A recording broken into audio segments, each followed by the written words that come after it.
So this month we're talking about freedom from fear and error thinking. I have some glimpse that maybe someday, sort of, somehow I'll get there. And I think in this human form, that's the definition of the journey rather than the destination. That our journey is one of recognizing the fear that is error thinking. And I want to be really clear. Fear, the autonomic nervous system fear, that's half of your functioning humanness, is a good thing. Okay? I oftentimes hear people extrapolate that notion of getting rid of fear to the point where we actually put ourselves in physical danger. That ain't what I'm talking about.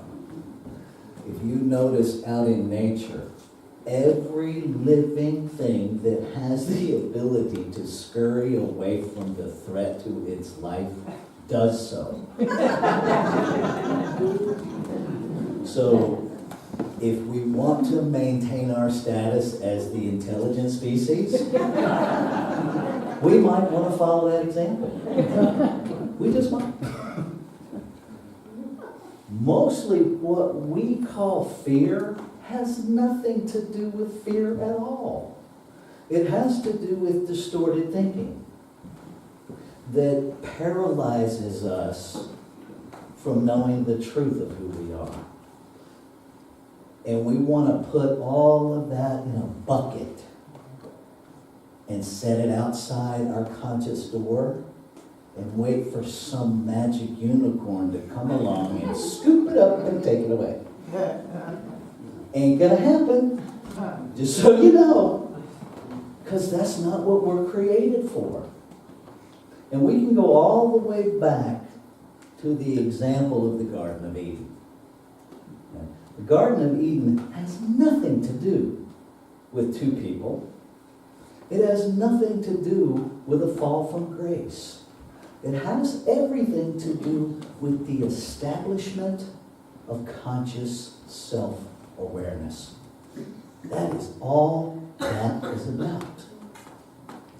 Consciousness, creation itself, had to have a mechanism to expand its experience of itself. That requires a certain degree of separation. Think about this for a minute. Just close your eyes and imagine for just a minute that everything that you relate to on planet Earth is gone. That the only thing present in your experience is you. How would you recognize you?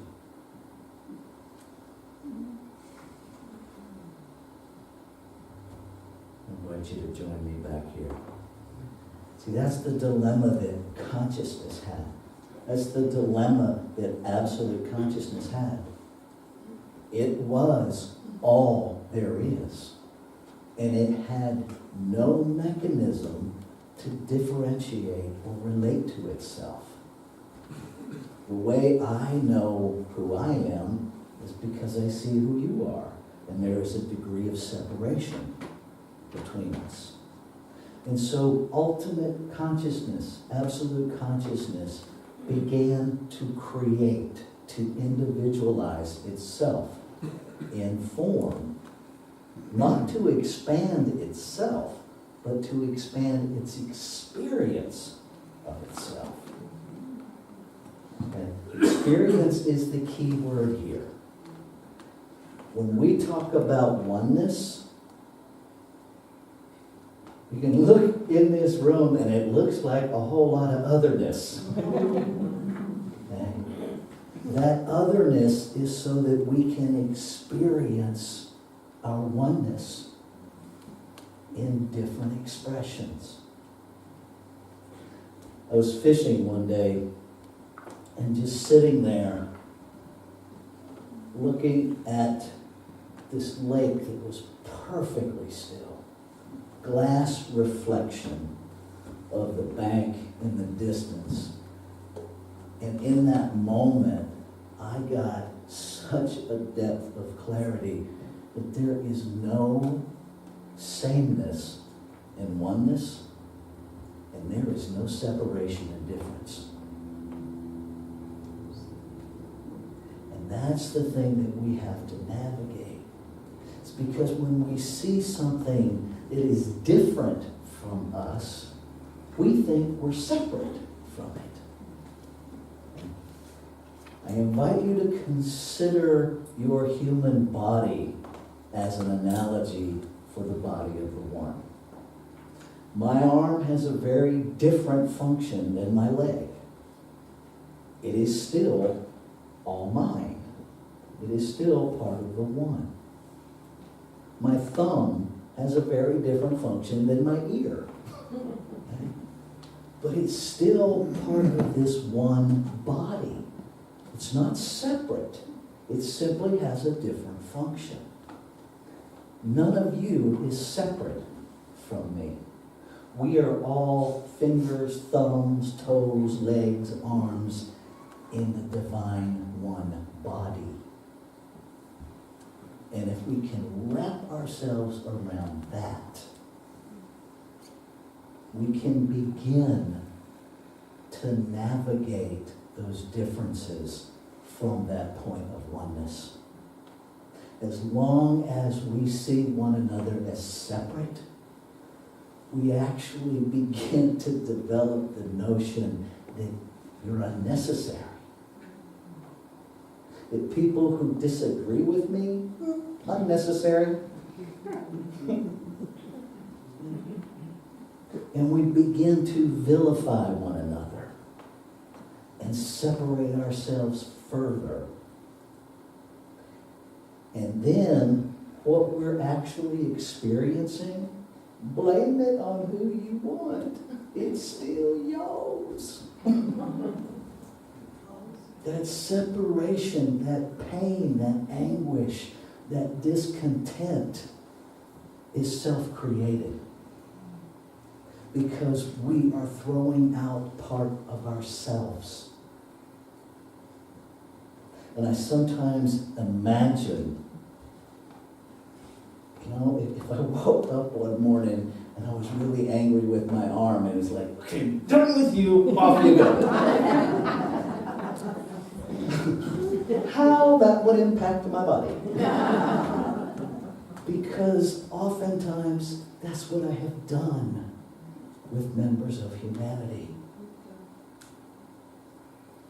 We have to tell the truth in order to get to something different. The only way consciousness gets to experience itself is to separate itself.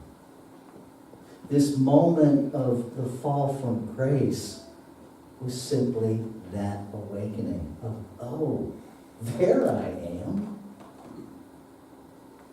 And it shows up as this idea of good and evil,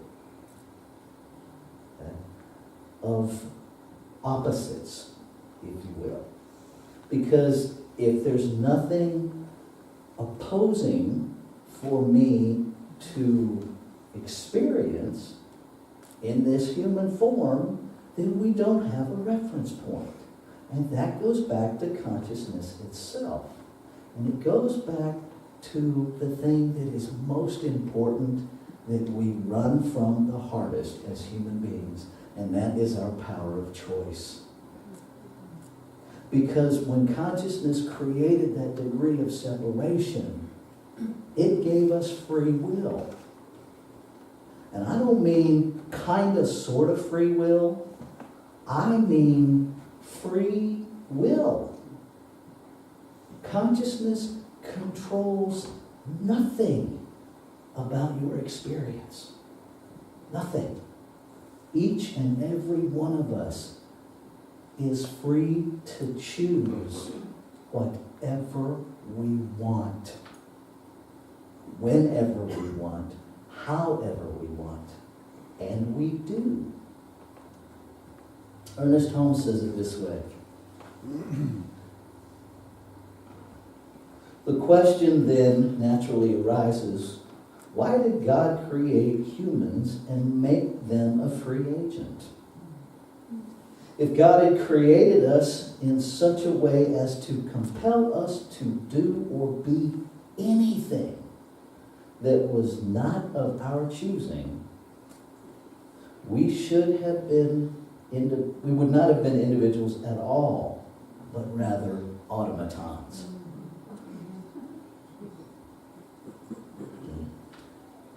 The part that blows me away about this power of choice is that whatever this magnificence is, that is the total field of possibility in all creation, trusts every one of us with its experience of itself. Now think about that for a minute.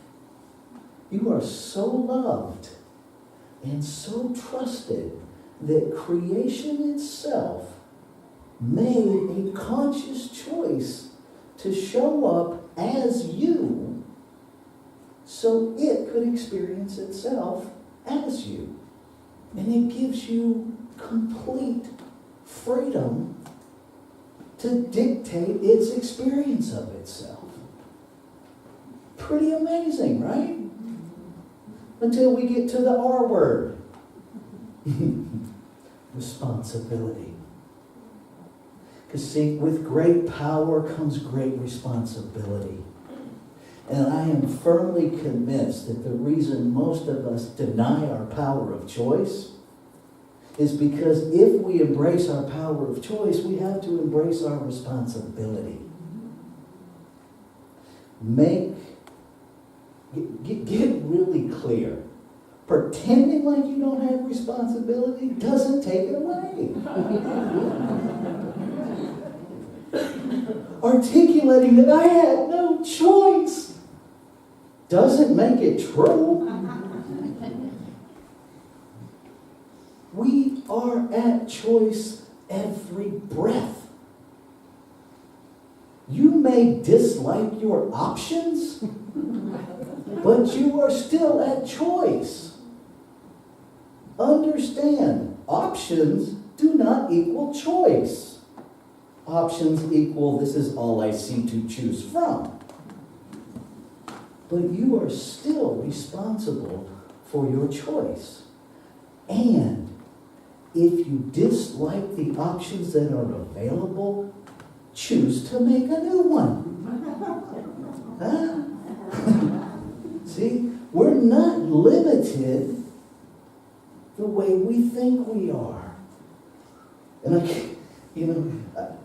I love it. Being 35 years in recovery, one of my favorite quotes in the NA book is that we have the ability to rationalize the most outrageous sorts of nonsense. I personally have found that to be true. And it's those places where all we lock into is going to a job we hate or being homeless and freezing to death. Only two options. That's it. Get another job? What? No. This is my job. I have to go. And if I don't go, I don't get paid. And if I don't get paid, I can't pay my rent. If I don't pay my rent, they're going to throw me out because they don't really care about me. No, they care about the rent because that's the agreement you made. But we get locked in. And that's error thinking. And we might scare the bejabbers out of ourselves with that error thinking. But there's no viable threat anywhere in that scenario. If you dislike your job, find a job you like. Or do the inner work to embrace the job you have. See, that is also an option. You can change how you show up to your job. You can change how you show up in your family. You can't change your family, but you can change you. Now, how many of us going into these holidays? I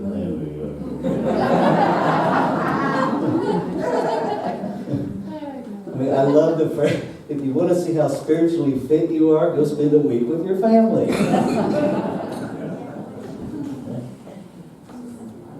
You get to show up however you choose. And here's the power of consciousness. When you show up differently than your expected role, the whole system has to change. The problem is we can't actually predict how it's going to change. Thus the phrase, the devil you know versus the devil you don't. Because at least you know how to navigate your role in this system. You know how to navigate your role in your job. You know how to navigate your role in your partnership or in your marriage. What happens if you step into the fullness of who you are? We don't know. And not knowing in this human embodiment tends to be the thing that we scare ourselves with the most. And I invite you to consider that there is a strength within you that created itself as you with complete, I don't know. So this fear of the unknown is made up. It is not our nature. Creation itself made us to live in the, I don't know, let's see what happens. I'm going to make millions of people and see what happens.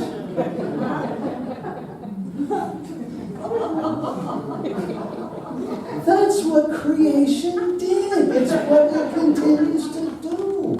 And if we are that informed, the fear of, let's see what happens, can't be real. It has to be made up. And it's made up from our human need to control.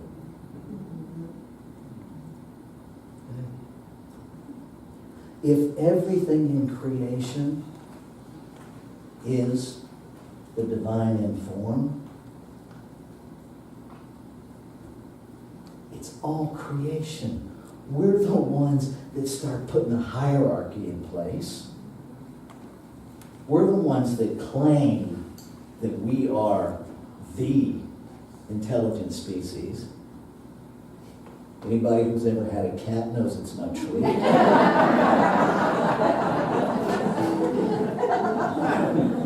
Dogs support that habit. That's terrifying.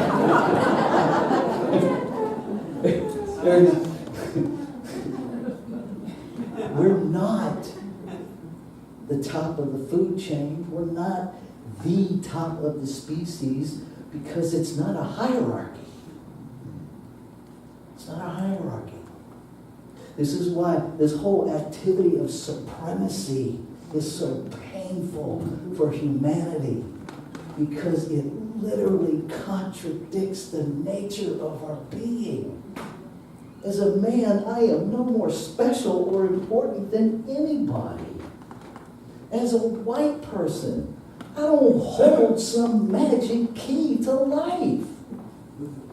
It's all made up. And it's made up to sidestep that element of responsibility. Because if I can make you responsible, if I can make myself superior, then I can put you in servitude to me, and when it doesn't work, it's your fault. And that's what we keep doing. We are here to be the divine in form. If we all get back to that, the whole system changes. We have to get out of this notion that the system has to change and then I'll change. Good luck with that. Good luck with that. No, it's like our 3-year-old inside person. I hold my breath till I turn blue. Thinking that it's going to make our parents behave in a certain way. Whoever got to blue? I didn't. There's proof it doesn't work. Every child has tried and none of us succeed. So what if we quit trying? What if we get back to the business of listening deeply to how the divine wants to express as you? What if you quit giving a rat's rear end about what anybody else thinks about how your divinity shows up? What if that? Will it change your relationships? Yes. Will people go away? Yes. Will new people show up? Yes. Will you like them all? No.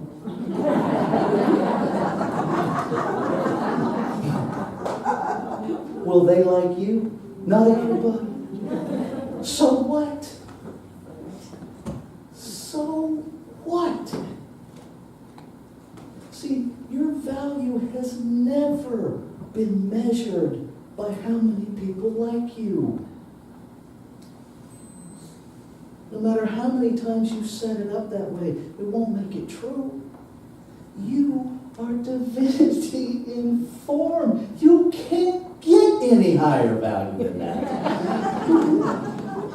You can't. I mean, think about that. You are so loved and so wanted that creation smiled you into being to know itself as you. What else do you need? Embrace that. Let go of this idea of this fall from grace that we've been conditioned to from the Garden of Eden. It ain't true. It was never true. And it's not true now. That was simply a point of the divine differentiating itself so it can know itself. It's a hallelujah, not an oh crap.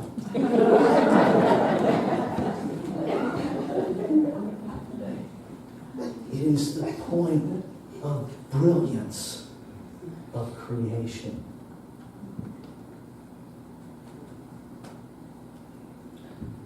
So Holmes also writes, why all the suffering, sorrow, and pain? Why has tragedy accompanied this journey of humanity? Again, our imagination may answer the question in somewhat plausible manner. There is no other way which individuality can evolve. Okay? There's no other way for individuality to evolve. Humanity must be let alone to discover itself, else be compelled arbitrarily to follow one road, in which case we would be an automaton and not individualized. And so people get to make choices. We all get to make choices. And I invite you to consider this idea of cause and effect. Drop the D. Drop the D. Because then it takes it to responsibility. That your every thought, your every deed, your every action causes an effect. See, it's easier when we look at it as cause, effect. They are intricately, inseparably linked. Everything we think, do, and say causes an effect. How did we learn? Well, none of us is still crawling around because we learned to walk. And we fell a lot doing that. When we want to empower our children, we let them make mistakes because that's how they figure out the world.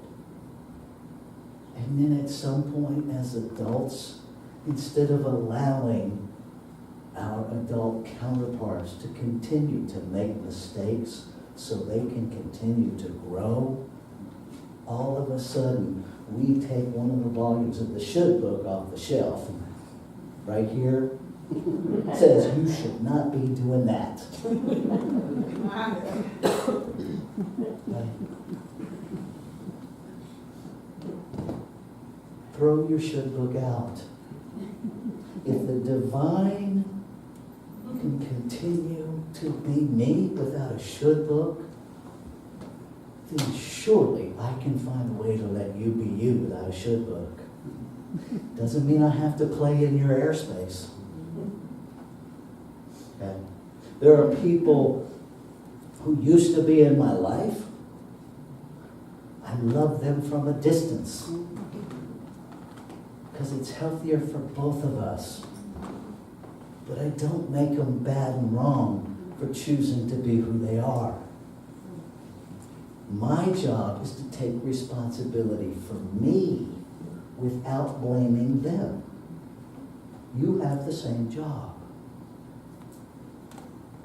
If you dislike your choice, make a different one. But for God's sake, quit blaming other people for what you choose. Mostly because it disempowers you. Every time you tell yourself that lie that I had no choice, you disempower you. I have one objective as a minister. One. And that is to make sure to do everything humanly possible so that every human being that I encounter knows how amazing they are. So that you know you are unequivocally, not kind of sort of like, but absolutely are a manifestation of creation. Period. Not when you do something this way or when you do something that way. Period. That's what you are. You can't mess it up. You cannot make yourself better than, and you can't make yourself less than, because you didn't make yourself.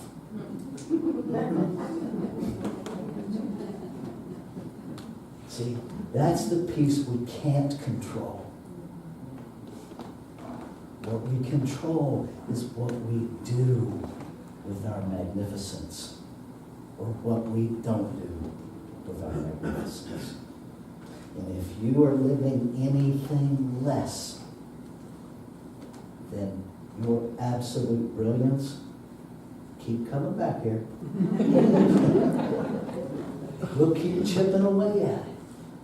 Because I'll be honest, I'm not there yet, so I need you guys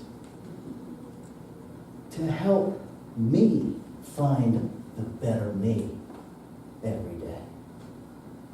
And with any kind of luck, I help you do the same. Let's take this in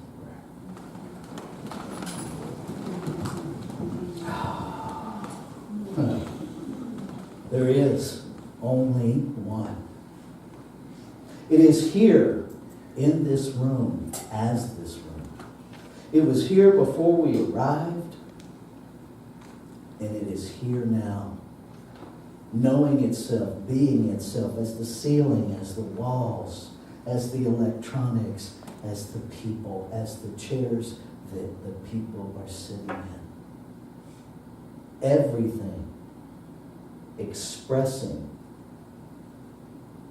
the divinity of oneness. Everything created out of it to be it, so that it can expand its experience of itself.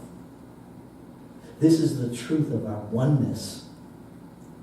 Each a cell within the body of the one, differentiated with our special function of the mystery.